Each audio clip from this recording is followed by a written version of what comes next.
Hey, new to coaching community. Welcome to the live stream tonight. I'm Allison Peterson, and I am so excited because tonight we are talking about the countdown to coaching. And so you are on a countdown until you start your first day of your new job, and you're going to get started on this new job really soon. And tonight's live stream is all about helping you get prepared and ready for that. You guys have already introduced yourselves. Great to see you, everyone. I've got some friends from Mississippi. Hey, Elizabeth.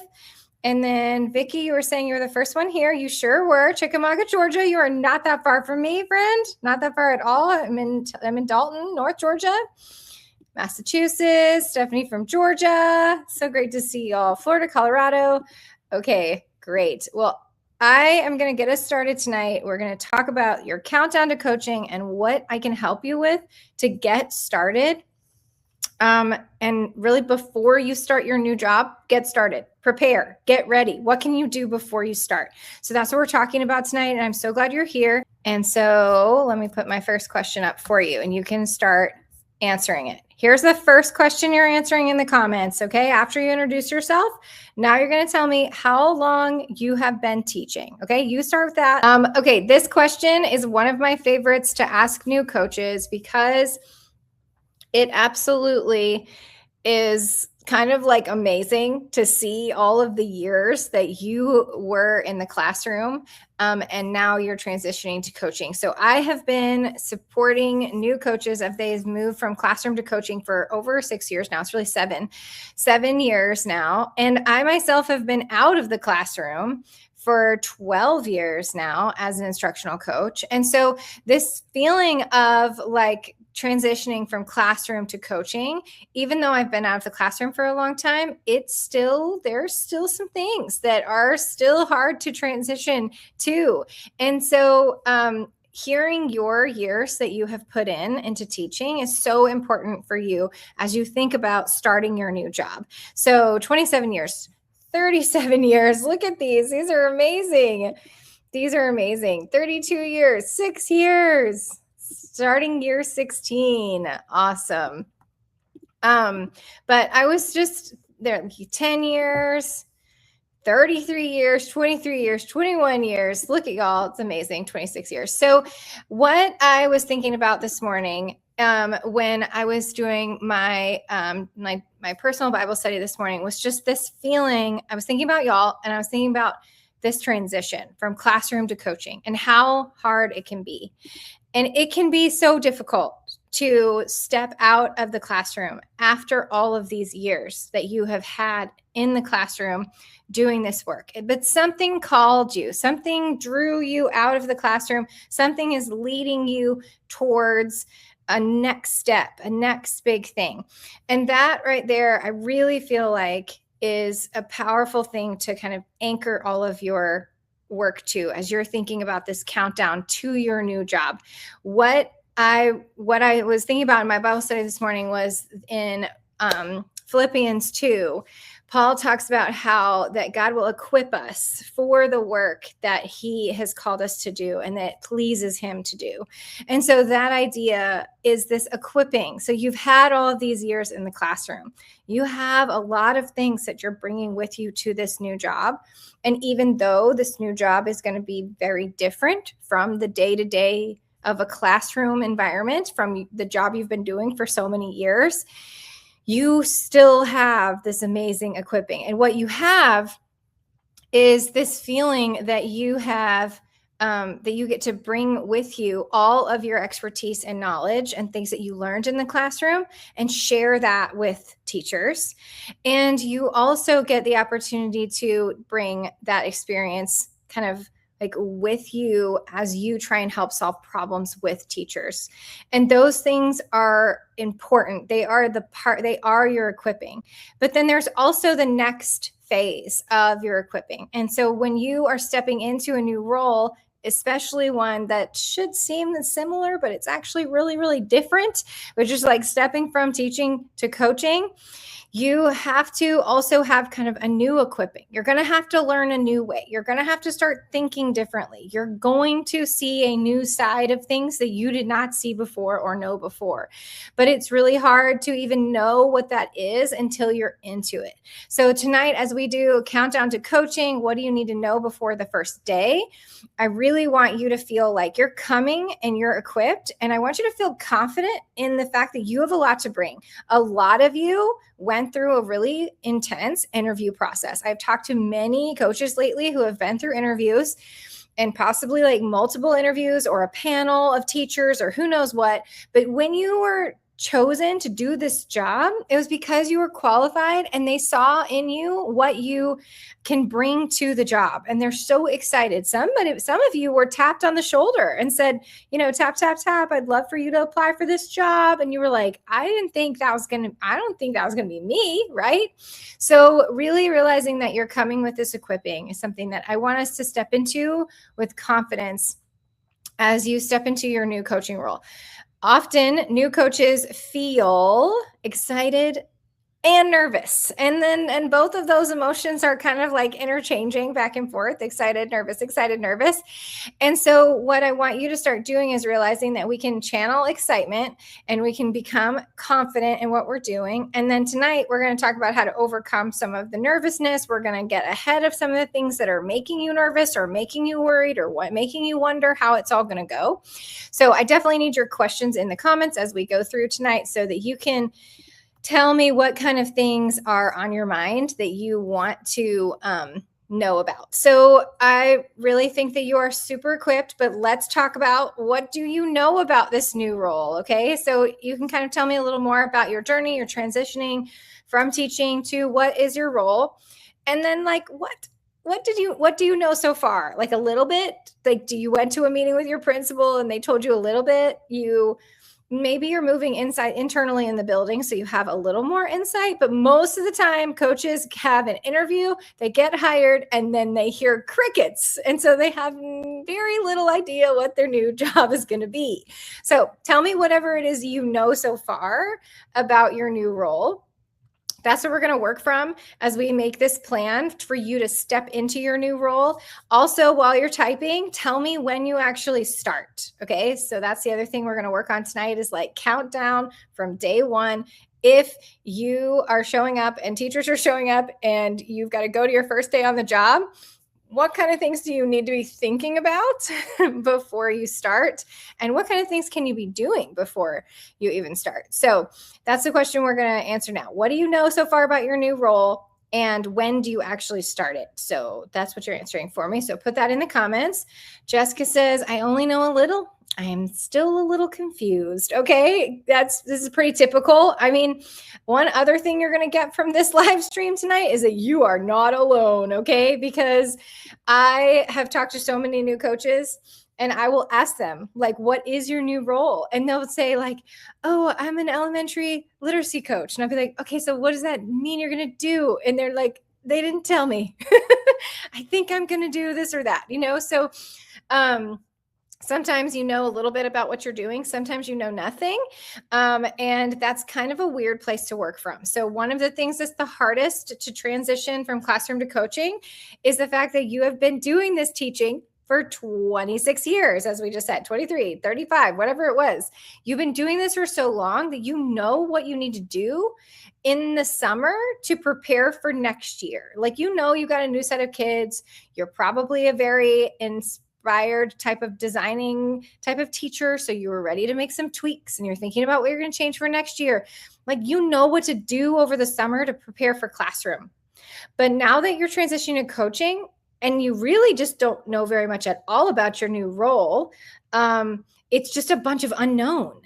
And because you are kind of a runner coach is what I call you. You are, you're a go-getter. You're going to get ahead of everything. You are already thinking about like, I need to figure this out. I need to solve this problem. I need to figure out what this is, right? So if you're really digging into some of that right now, it just leaves you in this unknown of being like, okay, so I took on the new job. I took the leap of faith. I'm gonna say yes to this new job, but I don't really know what I just signed up for. I have no idea. Okay, so that's very, very normal. I have 2 teachers that I will be supporting, and our building-wide goal will be strengthening Tier 1 practices. I start the last week of July. Erin, this sounds great. Even having a building-wide goal is amazing. I'm assuming you're moving in the same building or working, like, are you as a teacher? Are you teaching and coaching at the same time? I'll be doing more literacy coaching with our 7 new hires. Good. So like focusing on the new hires is definitely something I hear a lot. I don't know much. I will start in the fall in August. Perfect. So I just wonder, do you get a couple of days? Like if you're starting in August, do you get a couple of days before everyone else comes? Like, do you get some onboarding, or are you just like the day you're supposed to be onboarding new teachers, you're also there for the first day? That happens sometimes. I'm moving into coaching the same campus I taught the last 2 years. I start the same day teachers return from summer, which is why I was just asking. Most teachers in my building have been on the campus longer than I've been teaching, and I'll be coaching pre-K through 5th grade, all subjects. Okay. Yes. So this is kind of why it's also hard, is if you are being asked to show up and you don't get any like time in the building or anything before, and then all of a sudden you're there the first day the teachers are, and you're like, hi, I'm your coach, but I don't know anything either. Some of them are not sure how to use a coach. Hi, Caprice. Coaching cycles, PLC groups. Okay, good. They gave you a little hint there on things you should be working on. This is a new position at our school. It's kind of like, what do you see this role looking like? But basically observing, coaching, planning, supporting teachers. Focus on new teachers this year. All K-12 subjects. Officially start late July, but I snuck in today to start unboxing the curriculum. Okay, good. That's awesome. Okay, K-12 is a lot. So how many buildings is this?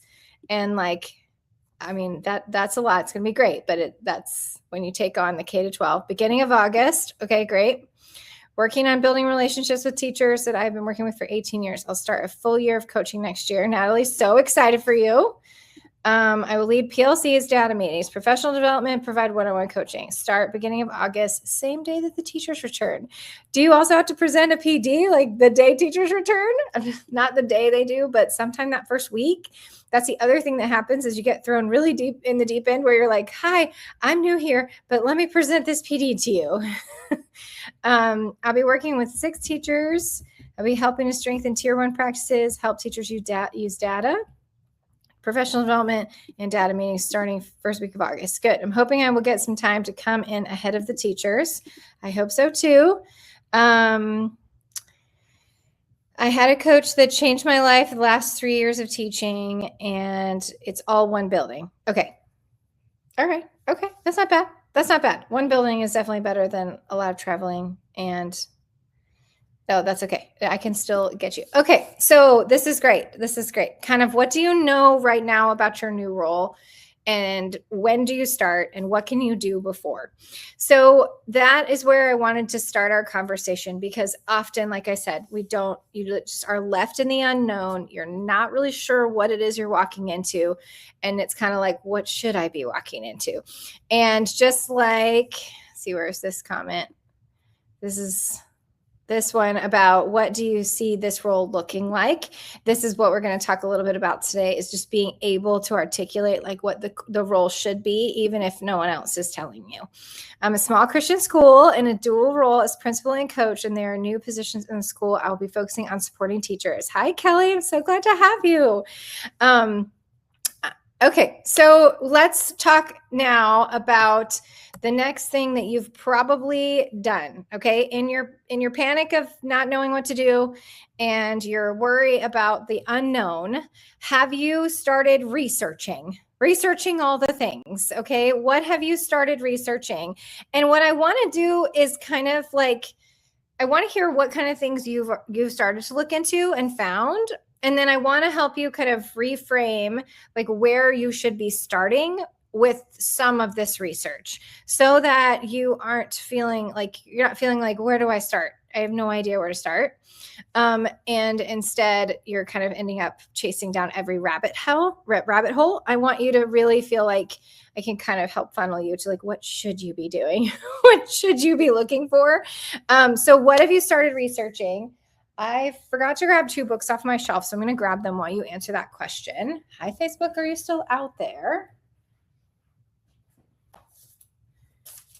This is a casual live stream, friends. We have interruptions from 6-year-olds and no need to be worried. Just stay with me. We're all good.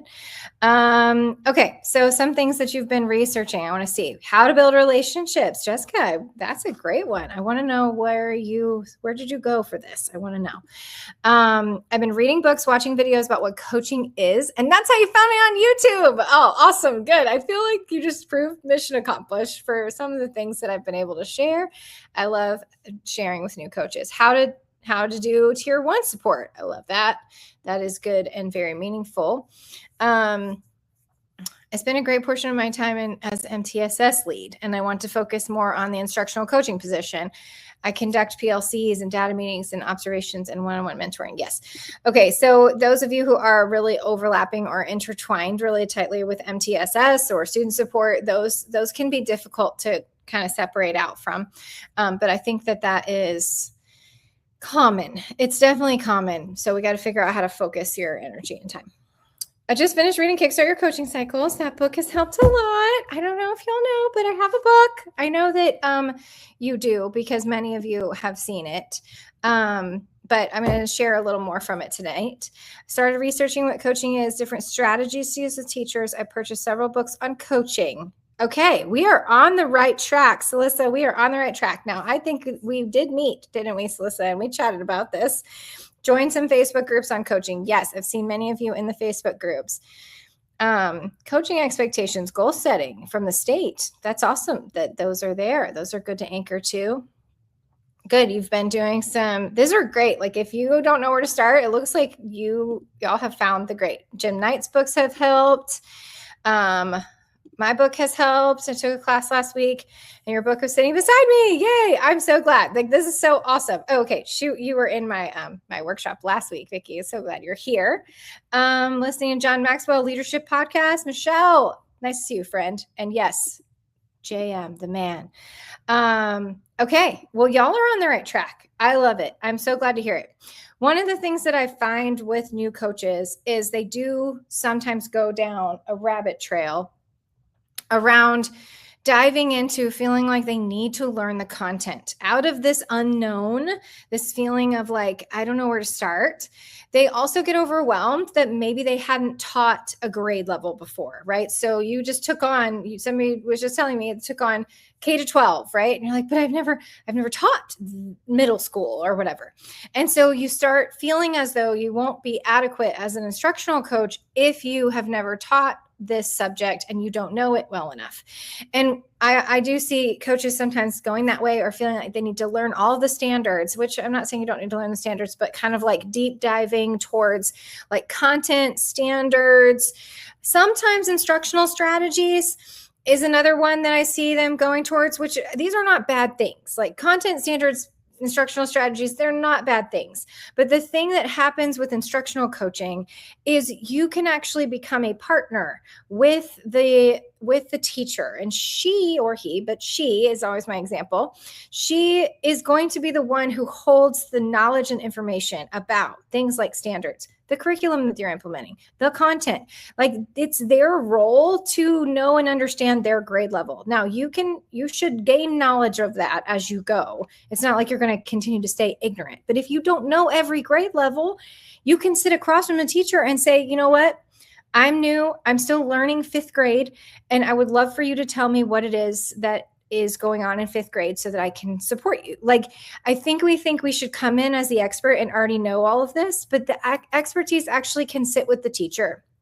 What you get to bring as an expert is the expertise in instructional design, and other ways that you're going to support them as they are doing the work of teaching. And so that is the coaching side of things, where you're actually going to help them think through how they're going to deliver the content. And so I like to help coaches make sure that they're not going too far down a rabbit trail of like content focused study, because it really should be. And even instructional strategies, you just told me you've been teaching for over 20 years. I'm pretty sure you've got some instructional strategies in your back pocket. I like to say that you're a walking, talking book of instructional strategies, because in the natural way that if you're working with a teacher and you're trying to help her solve a problem, you're going to just talk through with her some options she could consider, rather than going to, you can go to your books. I mean, I love books, friends, but going to a book and opening it up and being like, let's use this one. It really is a much more natural conversation that you engage in. And you do pull from your experience to say, you know what, I think we could try a strategy like this. So I want to guide you more towards some of the things that y'all have said, which is so great. But the thing that you need to do before you start your new role is research coaching. And I don't just mean instructional coaching, and I don't just mean coaching in education, okay? And I do believe that Jim Knight and Diane Sweeney and Aguilar, Nicole Turner, like Buzzing with Me, they have amazing stuff. So I'm not really sending you far away from them. I just actually think if you start to gain an understanding of what coaching is, it is going to change the game for you to understand what your new role is. So one of the things, let me see what this comment is here. In the fall, I'll be instructional coach over middle school staff and specials. Okay, that's so awesome.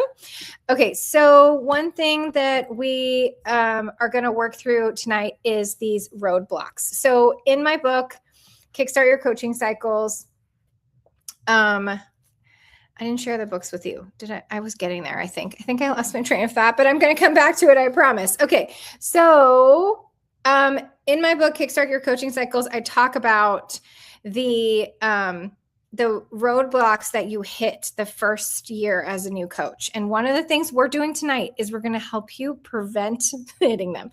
I really can't stop you from hitting them. What I can do is help you become more aware. Okay, you can become more aware of how not to hit them, or when you hit them, you see what's happening. Okay, so one of the ones that we're going to talk about, so roadblocks is part of the topic for tonight. So how do we avoid the roadblocks? There are 3 core ones that we're going to work through, because they're the 3 that are in the front of the book, but I'm sure we'll answer many more questions.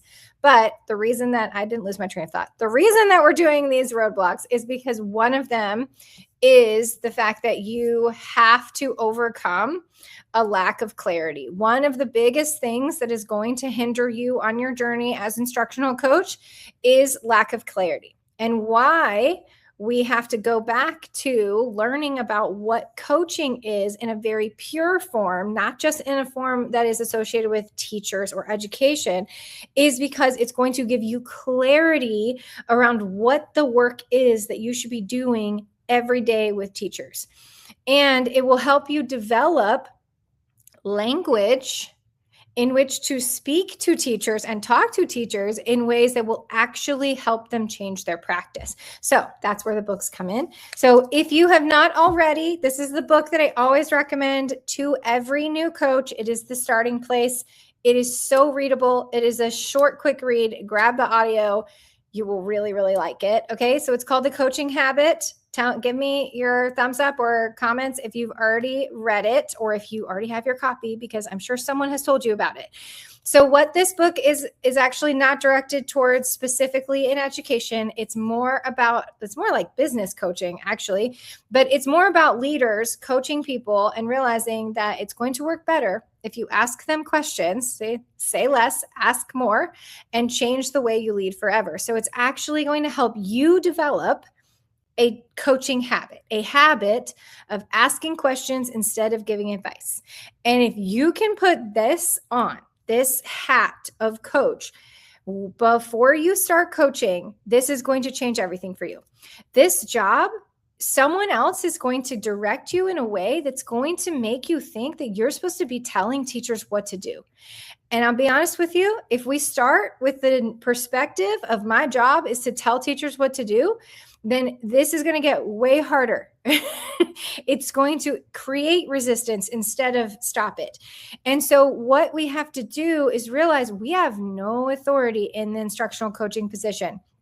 We are not on the level of teachers anymore. Like, we're kind of peers with them, but at the same time, we have this like bridge all the way up to admin, and you're not quite admin, but you're sitting at the admin table sometimes. And so teachers will include you with admin really quickly, and they will assume that you are trying to control them. And that's not what you're trying to do. You've come to help, okay? You're here to help teachers. You have a heart for the work. You're excited about the work. And if we just learn to employ some actual coaching strategies that ask good questions and give less advice and do less telling and more listening, we will actually get more done. It's the craziest oxymoron. I can't even explain it to you. Okay. So that's why you have to read this book, because he explains it way better than I ever could. But what you are getting out of learning about coaching is actually changing the way that you engage with people, which, if we can do that shift, if we can move towards giving less advice and doing more listening and asking more questions, and then waiting until the right opportunity to bring in our expertise, that is when we will actually start building partnership with teachers, and we will get invited into the opportunity to work with them in their classroom. We have to realize that, as you know, if you've been a teacher for 20 years or so, then you know that having someone in your classroom, no matter how comfortable you are with having someone in your classroom, always triggers a little bit of awkwardness or anxiety or nervousness. Or if you are somebody who does not like it at all, then it just gets higher and higher. So for you to be this person who is coming in and saying, hey, guess what? I'm going to come to your classroom. All you're going to do is send red flags flying. So we have to really try instead to understand the purpose of coaching, understand how to wear this hat, I guess we could say. It's really a demeanor. It's really a way of being, is the way that Michael Bungay Sr. talks about it. And he talks about how it's really something that you are in all conversations. And I did a workshop last week, as somebody mentioned that they were there.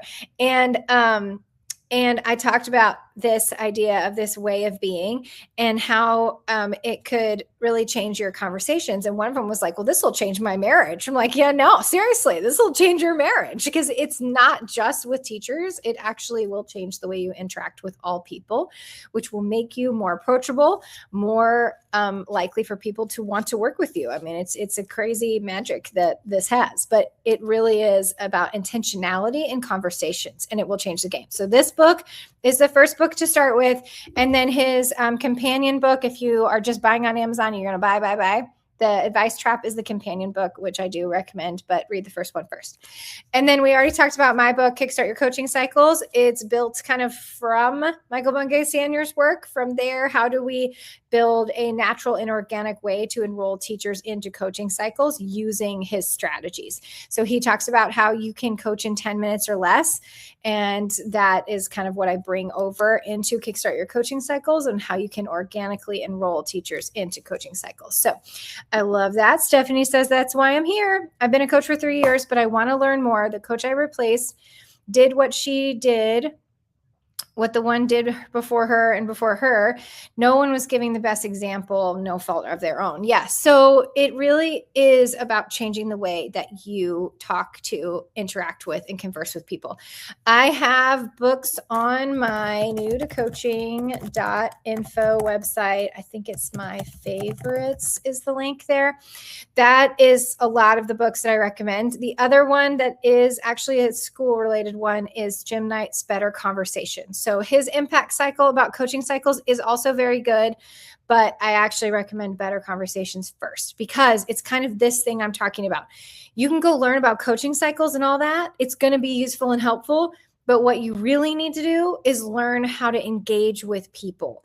And if you can do that, then and understand your role better, you're going to really start to overcome this roadblock of lack of clarity. So let's talk about how else we can overcome this roadblock of lack of clarity. It is one of the things that will really slow you down.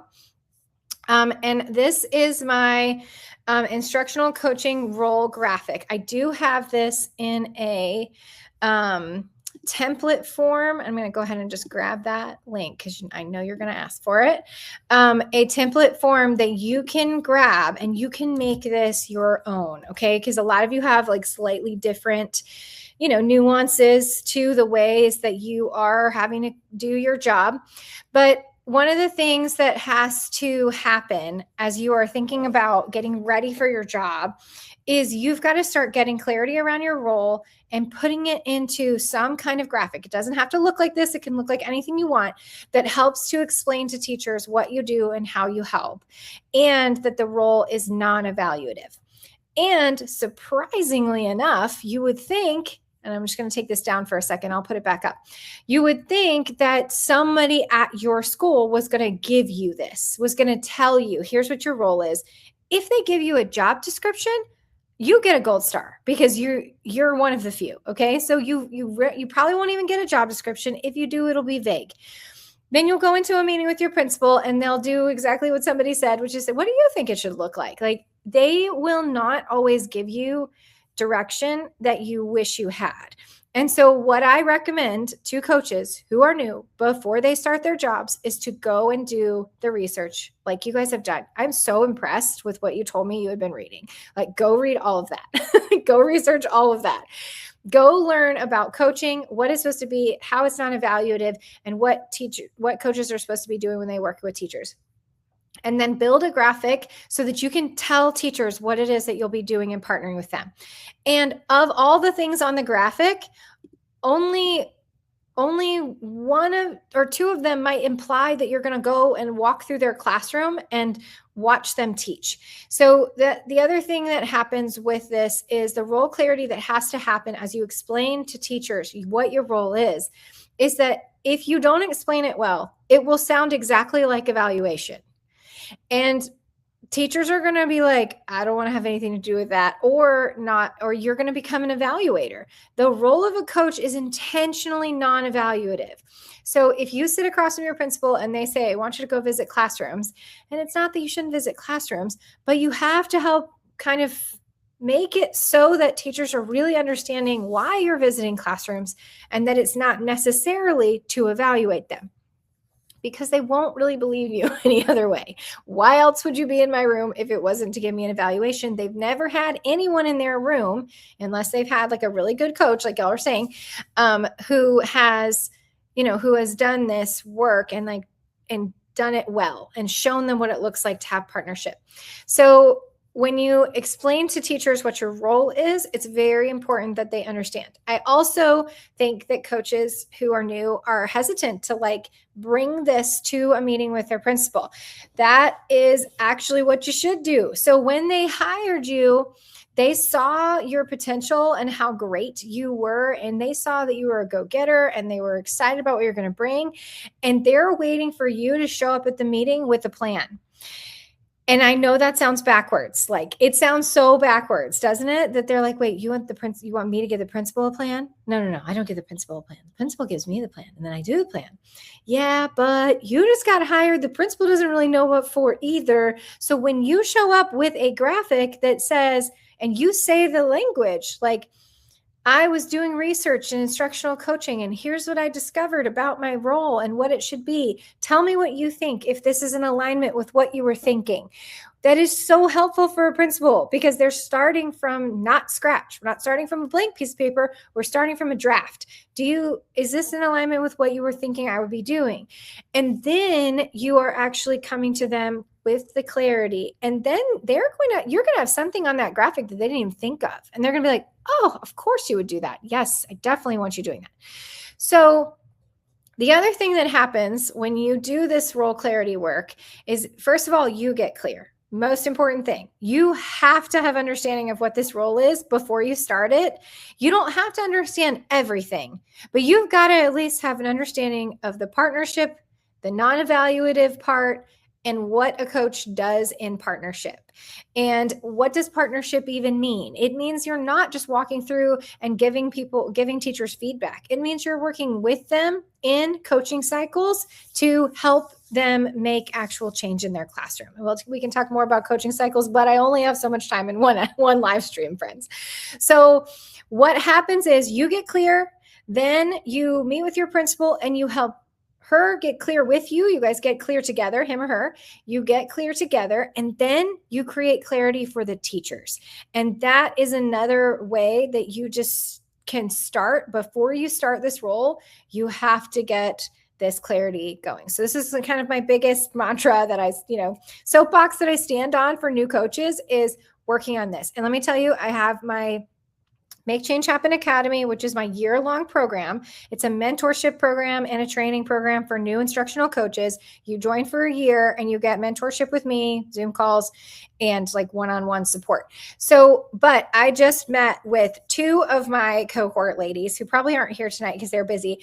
And they showed me their documents that they had made, and they are beautiful and totally unique and different about what they believe about teachers and what their coaching graphic role is going to be and how they're going to present it to teachers. Because that's the work that I start doing inside my Make Change Happen Academy this summer.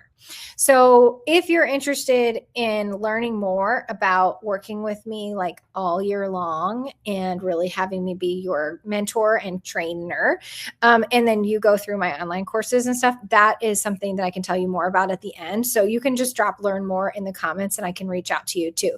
But what I saw on their graphics were like two totally different ways to explain their roles, but it just matched their schools and it matched their beliefs, and they designed these. And I got a note from one of them, and she was like, this work, even of rereading the coaching habit, has been so helpful.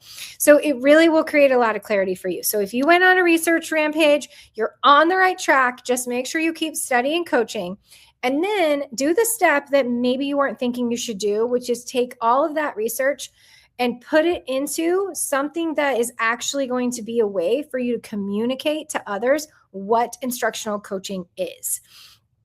And then it becomes kind of your go-to anchor that you are remembering. These are things I should be doing. And then the teachers are understanding as well. And so here's what this does, friends. This right here is so important to help you overcome the roadblock, because the next roadblock you're going to hit is overwhelm. And I hate to tell you, like, before you even start your job, that you're going to be so overwhelmed. I really hate to tell you this. I do.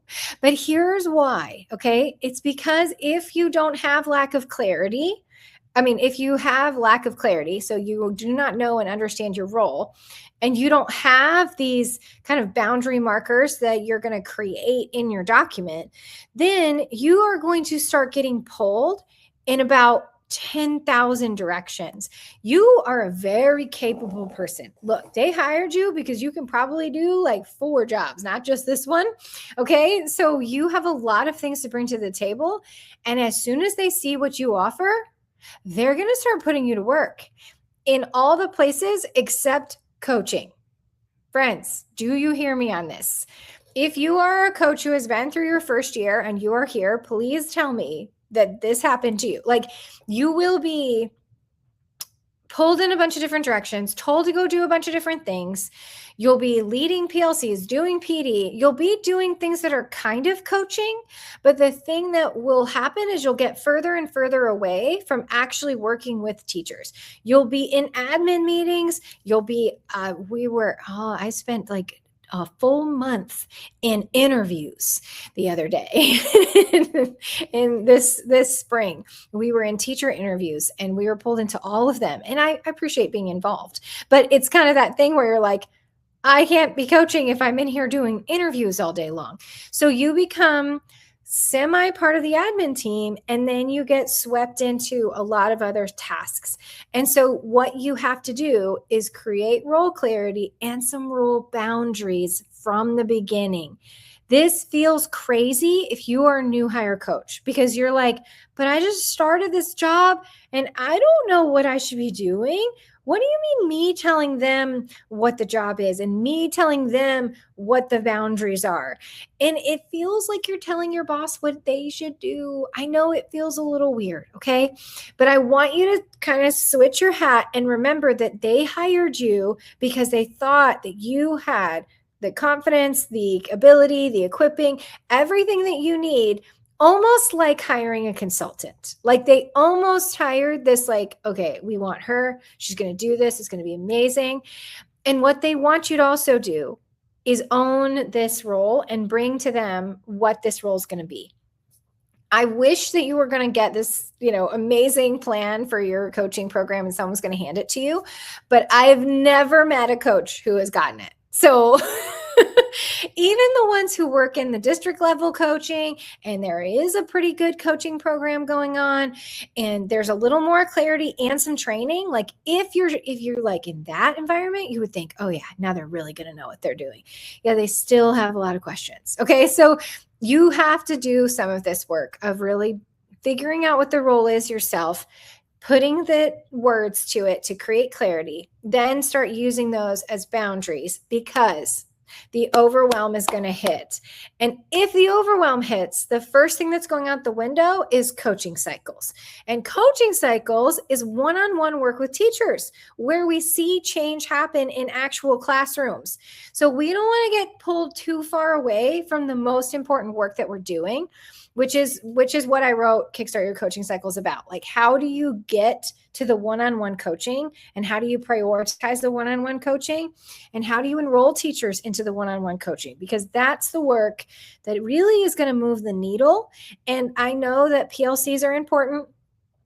I know that PD is important, but you will be frustrated if you sit from that space of PLCs and PD and you don't see change happening because you just did this amazing 3-hour PD and they walked away and did none of it. Yeah, that's frustrating. And so instructional coaching should be implementation of PD learning. It should be taking the PLC conversation about how they were going to change their assessment and then working one-on-one with teachers to revamp their assessments. So you have to get to the one-on-one level. And if you don't, because you're being pulled in 100 different directions and you're in the overwhelm, then you won't be able to really see the progress that you have made. And so it is a tough thing to step into right away when you really don't know what you're stepping into. But that's why you came to this live stream, so that you could get a little insight on what is the need to know. Like, what do I actually need to know? Not what somebody tells me. What do you actually need to know about this job? So if anyone else has more comments about those things, drop them in here. Michelle Gonzalez, it's too easy to become administrative assistants because we have the heart to serve. Working with Allison is helping me reset and remember that I'm serving teachers. Yes, Michelle, for sure. Michelle also has had to take on things like testing coordinator. And when you have to take those things on, it is difficult. So some things you might not be able to take on, like to say no to, like maybe they're giving you intervention or MTSS or things like that, or, testing coordinator, things that you wish they weren't going to give you. But either way, if that's happening, then what Michelle was talking about is like, you still have to figure out where you're going to focus your time. No one is going to give you a schedule. That is another big transition of this job. Okay. You have been working bell-to-bell schedules or minute-by-minute schedules for your entire career, and someone else gave it to you. No one is going to be giving you a schedule anymore.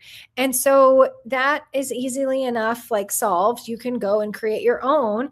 But what you have to do in that task is protect your time so that you can get to the real coaching work. And it does happen in the PD, it does happen in PLCs, but it happens with real individual change when you're moving teachers forward one-on-one with coaching cycles. And so coaching cycles themselves don't have to be as scary or formal as they seem, but what we do have to do is get into that one-on-one level work with teachers, and that's where we really want to see the game changing. So, okay, so let's hear from you guys about these things so far. We have some roadblocks that we're hitting. The clarity, we need clarity to make sure we know what our role is. We need to have that clarity so that we can start putting some boundaries and we don't hit the overwhelm. And so what kind of maybe questions or things are on your mind about the things that I've just shared? Go ahead and put some thoughts in the comments while we talk about the third roadblock that we'll be facing here. These roadblocks are in the first chapter of my book, and they kind of walk you through, the real life stuff that happens as a new coach. And the last one is probably the one you're worried about, but you also don't know to worry about. Here's the third one, friends. Resistant teachers. Okay, so one of the things that you need to know before you start is that resistant teachers do exist, but there are ways to really get ahead of this. Okay. So I feel like this is a fear that a lot of coaches start with as well. I've seen it in the Facebook group a little bit, like this idea of like, how do I work with teachers who would be more resistant? It's a good question. And it's a very important question. And it's a real question. We really are going to face some resistance, but some of the things we have to do is identify where that's coming from. So we'll talk a little bit about that. Danielle said, do you recommend handing out that infographic at the back to school PD? I sure do. Let me share with you. It's on the main link, but let me see. Okay. So if you go to newtocoaching.info, I wonder if I can I share a second screen? What if I do? Hold on. Let me do this with you. Let me show you this because I think it's going to be what you want. Screen, share screen. There we go. All right. Let me show you this one. Okay. So this is my website.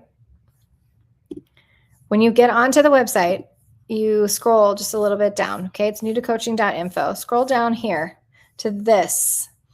I'm a new instructional coach getting started guide. Okay. This used to be $37. I changed it to $19 just for y'all. It's like a secret. Okay. Shh. It's a secret if you're watching on Facebook, but it's what it is for you. It's a 10 video guide that you can grab that has how to meet with your principal, how to introduce yourself to faculty. And what that has in it is my 4-step design for how to introduce yourself to faculty. And then we're about to talk a little bit about building relationships with teachers, but these videos are going to go into more depth, how to create your coaching schedule and how to set your coaching goals. So this little online course is like hanging out with me for roughly 10 hours while I walk you through. It's probably not 10, but it's close. While I walk you through all of the components that I would say you should be doing or thinking about as you get started. And one of them is this. How do you hand out that infographic at the back to school PD? You explained your role. You do either hand it out or put it on the screen. And then you do a little coaching activity where you can have them understand what coaching is. And then you take an exit ticket because, as I talk about in my book, exit tickets are the way for you to kickstart coaching cycles. So you start looking for the opportunity to introduce coaching, then do it in a meaningful way, and then use it to follow up with teachers and get started with the work of actually working with them one-on-one. So yes, absolutely. I love that question. So other questions, send them my way. So what we were talking about with resistant teachers. So somebody up here, way up there was saying, I said, what are you researching? And somebody said, I just can't remember exactly who. I'm sorry. I didn't have all the names because everybody went so fast. Somebody said you were researching how to build relationships. It was Jessica. Jessica, how to build relationships. Tell me more about what you discovered. Okay, so how to build relationships with teachers. This is a really important part of how you start thinking about this idea, this fear of resistant teachers. But there will be resistance to your work. And the hardest part of transitioning from classroom to coaching, even harder than the stuff I've already talked about, is realizing that people do not respond to you as the same when you are in this role as you were when you were a teacher. And so when you were a teacher, you had the authority over students to most of the time they listened to get them to do what you wanted them to do. It was kind of their job to listen, your job to teach, and to have them do specific things. And so that dynamic of authority of teacher and student was something that we are very used to, okay? And we really don't know how to function that well when all of a sudden that gets taken away, okay? Because when you are in an instructional coaching position, you have no authority. And you're also not working with children anymore. Even 18-year-old grown children, you still are not working with children anymore. And you are working with adults. And so one of the biggest shocks that coaches face is that this is not like teaching students, and they do not respond. And it is difficult when you have been a teacher in the classroom who's been willing to grow all of these years. You really don't step out into a coaching role unless you love professional development.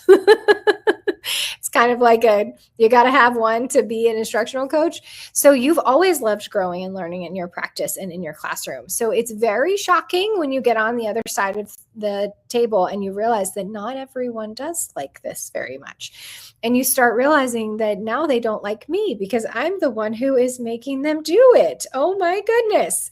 It's difficult, friends. It really is. But what you can do is start to learn. Like, as we've talked about, what are we going to go research? We're going to research coaching, because understanding how to speak to people and how to ask questions instead of give advice is going to help you deal with adults and to converse with adults in a way that is better received. So number one, coaching is definitely the actual solution. So learn about coaching. But then the other thing is learning about how to work with adults. And the fancy term is andragogy. Is that how you say it?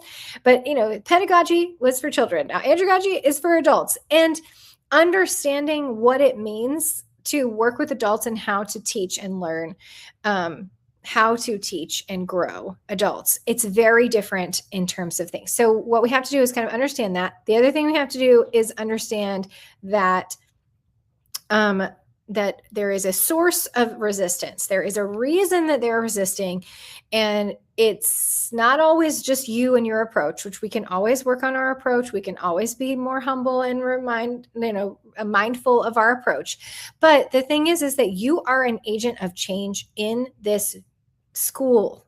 Like, if there is some change going on, any initiative, like it could be new testing, it could be new curriculum, it could be new standards, it could be new whatever is new at the school. It could be new schedule. It could be, I met somebody who said they had to pack up their classroom and move to a whole new building. Like, the whole building moved. I was like, oh my gosh. So like, there's change happening, and wherever that change is, there you are. You're the person who is helping them implement, adopt, and embrace change. Okay. But you are, but they don't like change.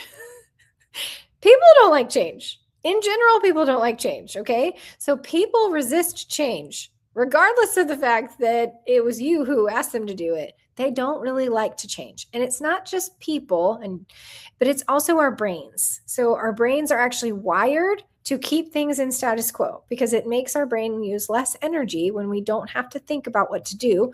We can just put our brain on autopilot. So when you make it change, you actually make it have to think more. And it's called self-supervision, when you have to supervise yourself. So think about it this way. You are on you're in your car and you're headed towards work, but all of a sudden there's an accident. You have to go around it. You can't go on autopilot anymore. Now you're going to have to drive another way to work, and your brain has to actually attend on, maybe have to even put your map on because you don't know where to go.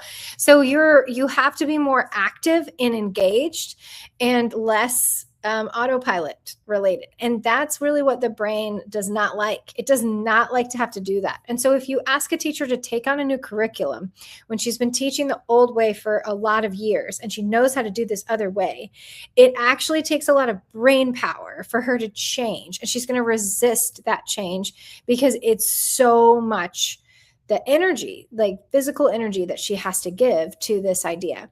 And so what is happening when you have resistant teachers is you actually have resistance to change. And so what we have to do instead is learn how to step into conversations with that coaching hat on, build relationships with teachers so that they also understand that you are not always like the reason that they're being asked to change. It's not always you.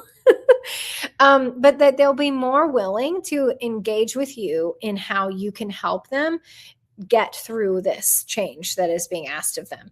New curriculum is, a really good example because you're probably the one who's rolling out the new curriculum and telling them how they're going to use it and doing the PD. And they see you as like the person who's going to come and make sure they're doing it with fidelity.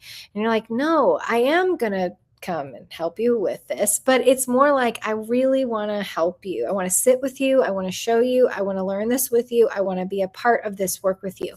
And so trying to help them see that you're not just, the one who is the messenger. Don't shoot the messenger, but instead the one who is helping them to actually succeed.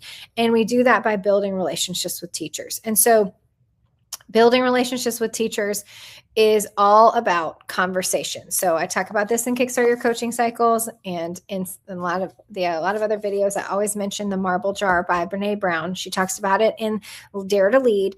And what it is it's this idea of putting one single marble in a person's trust jar every time you converse with them, or you remember something important about them, or you have a small talk conversation. You're building trust with teachers one conversation at a time. And so if you are new to the building, you have to get to know everyone. And each of those conversations is actually starting to win you some relationship because they've never met you before. And so then they're going to start to know you a little bit. And you can start to build those relationships, and then you can start to turn conversations into more instructionally focused conversations by using some of the questions that Michael Bungay Sr. has, like, what's on your mind? So what's on your mind about your classroom? I saw a teacher today and I was like, you're here. What are you doing at school? What are you thinking about? She was like, I'm thinking about redecorating my room. And she had this whole plan and it was so great. And I was like, that's awesome. Let me know how I can help. How do you become the person who is now going to help them execute their plan, even if it's just decorating their room, because that helps you get your foot in the door. Another thing that's important about relationships and, some ways to head off resistance is getting to build relationships with those new teachers. So new teachers are going to be ones who are going to be really interested in getting to know you and working with you because they are new too, and they have a lot of questions and they need somebody to ask them to. And you're going to be their first point of contact because you are going to probably be the one who is onboarding them. And you're like, I don't know much either, but I'll help you figure it out.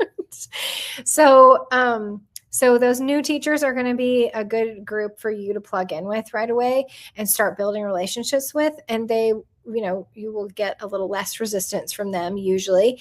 And then you also have your runner teachers. So your runner teachers are the ones who are dying to work with you, who are so excited about this new idea they want to try, and you get to come and help them. And so I write all about that in Kickstart Your Coaching Cycles. And my whole philosophy is set on the runners, because if you're going to try and move change forward, you actually want to work with the ones who are willing and ready.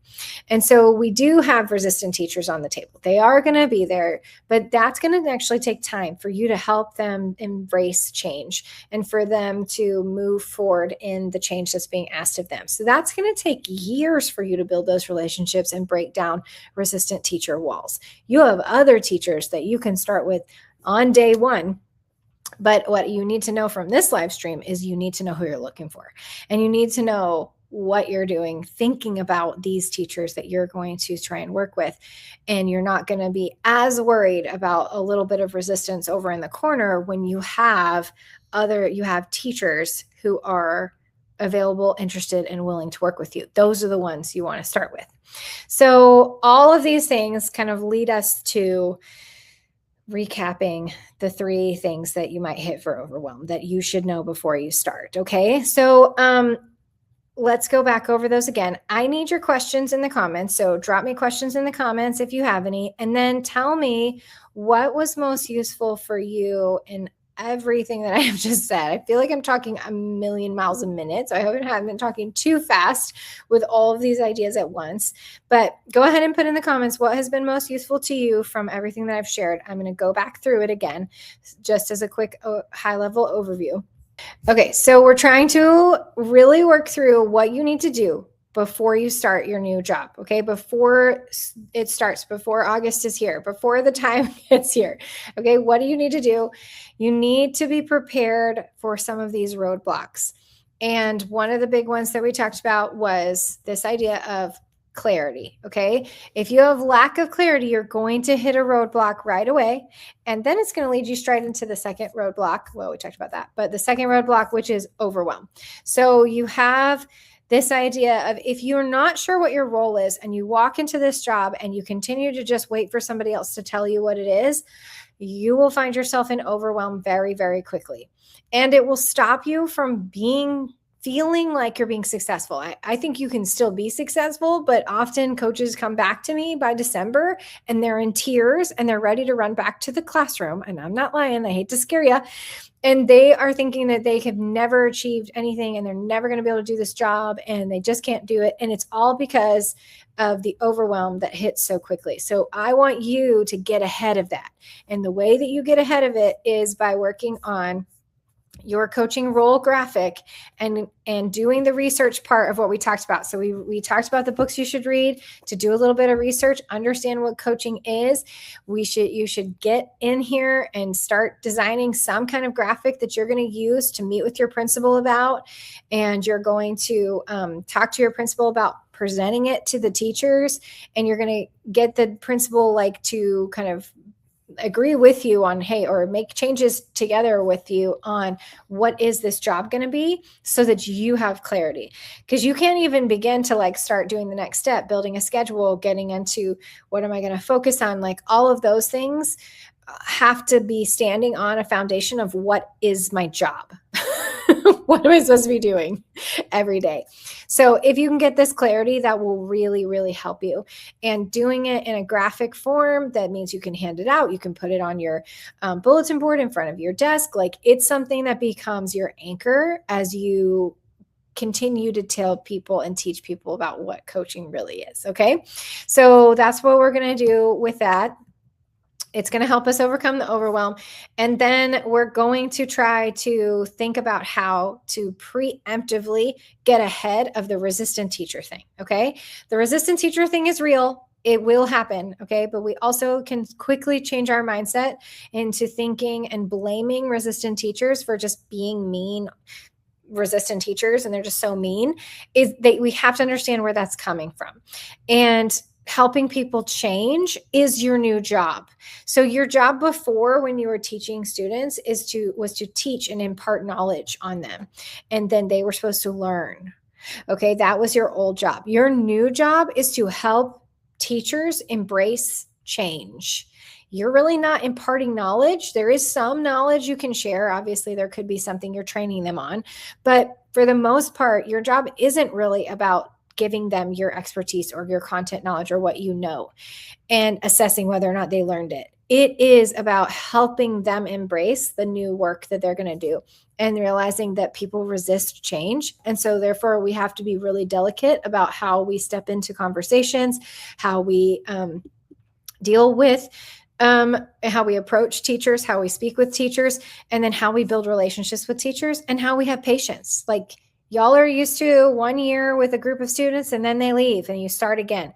This is a new long-term plan now. You are going to spend 2, 3, 5 years investing in these groups of teachers and finally breaking down walls of resistance after the 3rd year. It's a difficult thing to even explain to you because it feels like those walls will never break down, but I have seen them break down. But if you run into resistance on the first few weeks, which I hate to say this to you, but you will, do not go in your car, drive home and cry the way I have done so many times. Okay. Don't do it. Take a deep breath and understand that it's going to be okay. And I just still need to build relationships with these teachers and help them embrace the change that's being asked of them, because those are the things that you'll have to keep doing. And it is tricky. Let me move this banner off so I can put your comments on here, because I saw some come up. All right. So what was most useful for you is encouragement to take some initiative on conversations with admin. It feels intimidating, but the idea of an infographic and clarity is definitely going to help. Going back to my online course that I have, the Getting Started online course, there's also a couple videos about how you meet with your principal, and there's an agenda for how you what you take to your first principal meeting. And you take your role graphic with you and you ask them to look at it, and questions and things that you can prepare ahead of time. So even if you've met with your principal one time, I would go ahead and have another meeting if you can before you officially start, and see if you can talk to them about this, and see if you can ask for time to introduce yourself to faculty during faculty meetings. So that's all in the video series, and it'll walk you through all the things you need to do to prepare for that meeting. It's definitely one other thing you need to do before you start your job. Most useful for me is researching and understanding what coaching truly is. Being aware of those roadblocks is important. Good. Another one of my favorite, that was on there, but another one of my favorite books, if you've already hit like a few of these ones, or not that one, sorry. If you've already read this one and you need to, you're ready for the next one, David Rock's book on quiet leadership called Quiet Leadership will give you that brain science deep dive that I was kind of talking a little bit about earlier. So that one's really good. And then these are on my website, but Switch by Chip and Dan Heath will help you understand change. So those are just a couple of favorites. Gaining clarity on your role and priorities as a coach with admin so that you're clear for teachers. Love that. Most useful for me is the 2 books. Order them both. Fabulous. Okay, good. So I'm so glad that you guys stayed through. We're at an hour and 12 minutes. I didn't know I could talk so much, but clearly I can. Sorry about that. But I'm so glad you stayed. I want you to know that I am actually dying to connect with you one-on-one and help you through your journey as a coach. First year journey. I have scheduled many one-on-one calls with new coaches from the community, and I would love to schedule one with you to meet you, to get to know you, and to just help you get started, because there is so much to think about. So you've got a couple of ways that we can do that. So you can connect with me through a DM and we'll get on a call. You can get the online course, and then you can watch more of me talking through all of these things with you, and just get the guide that you need to get started. So those would be really helpful for you. You can get my book, Kickstart Your Coaching Cycles. And then if you are really looking for a mentor, someone who is going to be a person you can call, literally hop on a Zoom call with, or a Google Meet with, to just talk through what's going on with you, that's my Make Change Happen Academy. So I have a cohort of new coaches, women who are in this group together, who are going through the entire school year, really thinking together about coaching. And so we have monthly Zoom calls, and I'm leading those monthly Zoom calls. So you have that kind of interaction with me. That's kind of in our private cohort group. Then you can have one-on-one calls with me where I can coach you through whatever you've got on your mind, whatever you're faced with, especially when that resistance hits. We can figure out a plan for how we're going to get around it. And then you get access to my online courses. I have 5 or 6 online courses that will walk you through all the things you need to learn as a new instructional coach. Basically, I just kind of skim the surface of everything that's in those videos tonight. So if you felt like this was helpful, I really think it's going to benefit you to come into my Make Change Happen Academy. And we do this right on, just in time kind of thing, where just as you need it, you get the videos, resources. You can watch them at any time, but we go through them together as a cohort. So this Getting Started new coach course is something we do in August together. And so you can just come into the academy and you get access to that. Then we do Kickstart your coaching cycles right when it turns to be time that you're actually going to start your coaching cycles. I walk you through all the steps for doing that.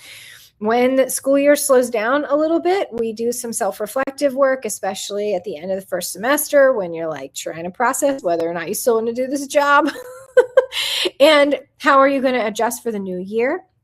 And so that is like well-timed right there in like Christmas, Thanksgiving time.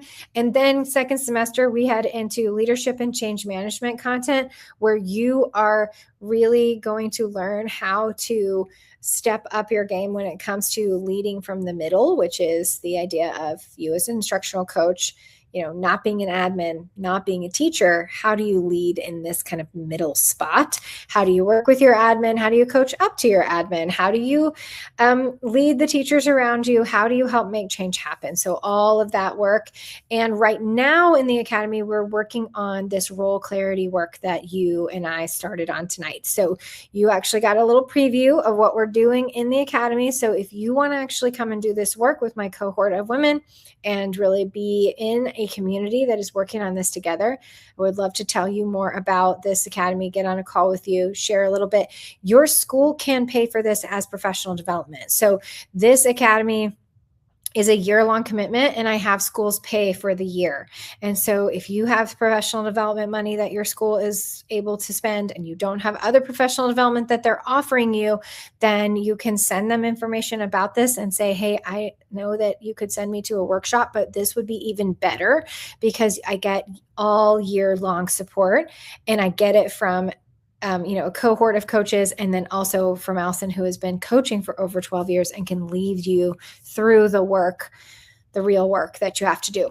So if you are interested in learning a little bit more about this, or you want me to connect with you about this, if you will learn more in the comments, I will catch up with you about that.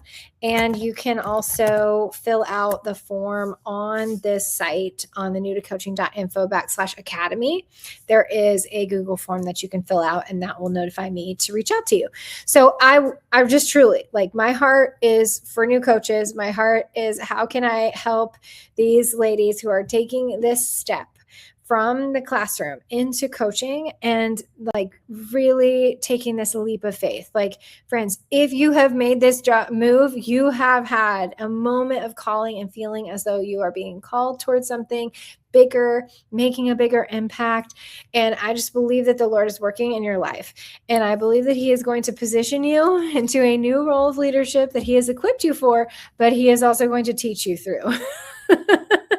So you will always be equipped, but you have more equipping to do. And that is what I felt like I heard this morning when I was doing my quiet time, was just this idea of like, you are equipped, but there is more equipping to do. And so if you are stepping into this and you're like, I know this is real and I'm supposed to do it, but I'm also feeling lost, confused, and I need some more direction, I really want to be that person for you. So drop learn more. If you want me to connect with you, put that in the comments. If you have another question, I'll stay on for a couple more minutes and answer them. So put your questions in the comments if you have any more that you want me to answer. Got a couple more comments here. You're so welcome, Danielle. Thank you for coming and commenting. Loved seeing your name in the comments. You're welcome, Natalie. Vicki, I'm so glad you made it. Let's connect. Al, Aaron, Brenna. All right, friends. Thanks for joining and for staying on for so long. Love y'all. Talk to you soon.